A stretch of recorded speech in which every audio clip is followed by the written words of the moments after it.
Going off of last video's theme of nostalgia, I decided I would partake in a little nostalgia trip and talk about the YouTubers I grew up watching and whether or not I still do. I'm a bit low on ideas for content, alright, give me a break. By the way, I know I sounded like I had a fucking speech impediment last video. That's because I decided to record my lines without a script.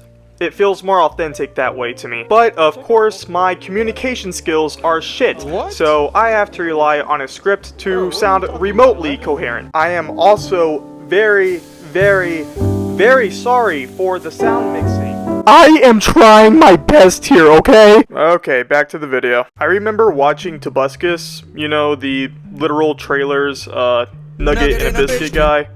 Yeah, him. I enjoyed watching him when I was like 10 or 11 maybe.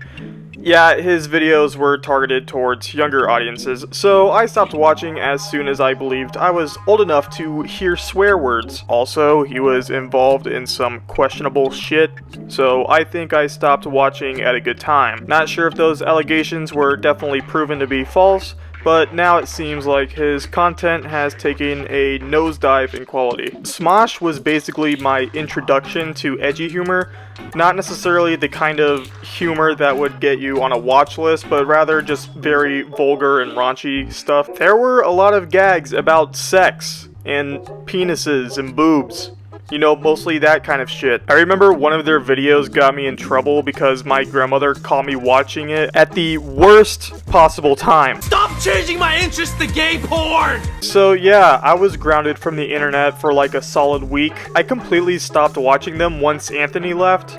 The quality of the content was already kind of on a dip, and his departure was basically the nail in the coffin. But after many years, he came back and they resumed making sketches as if everything was the same. I started watching PewDiePie around this time as well, and I enjoyed watching him throughout the years. He did a pretty good job at adapting to the edgy landscape that YouTube developed into.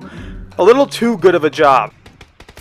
What a fucking After a while, I kinda just lost interest.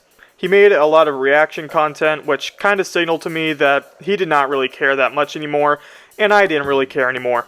I'm still subbed to him and occasionally watch his videos. Congrats to him being a father and everything, but yeah, I definitely watch him much less. Now, in 2016, I was getting into the really edgy stuff. I was a little asshole. I do like to believe I am better now.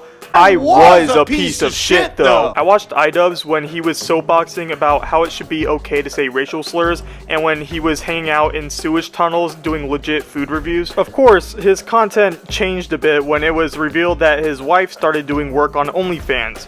I don't care what the hell Anissa does, that's between her and Ian, but it does seem like the content on his channel became less interesting after that whole controversy. A victim of iDubbbz's infamous content cop series was Leafy is Here, another person I used to watch. Let me reiterate, I was a piece of shit. Middle school me definitely thought he was hilarious when he was really just bullying random people online, although now I realize with hindsight how much of that shit was forced. I was also a fan of Leafy ripoff Pyrocynical. He was a ripoff when I started watching him at least. Before that, he was mostly known for his MLG parodies. I found his humor to actually have some sort of effort put into it, and I'm still subbed to his channel today.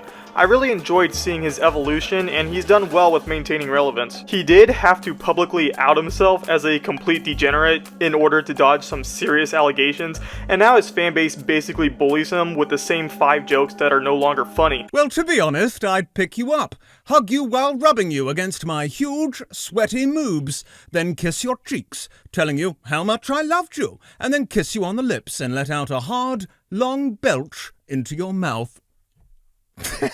I still find his content to be incredible.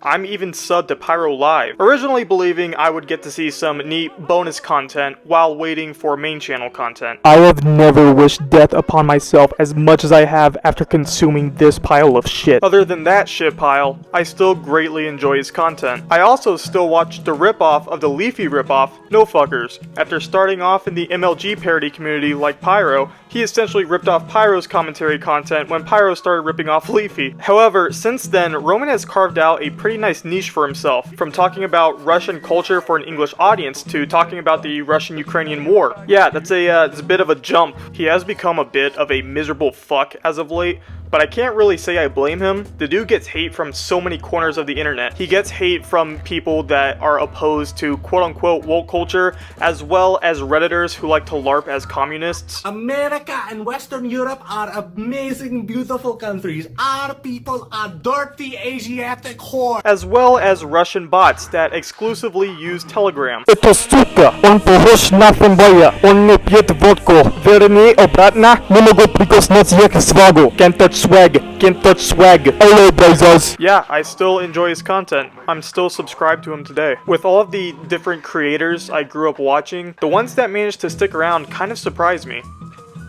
I didn't know how else to end this video, so there you go.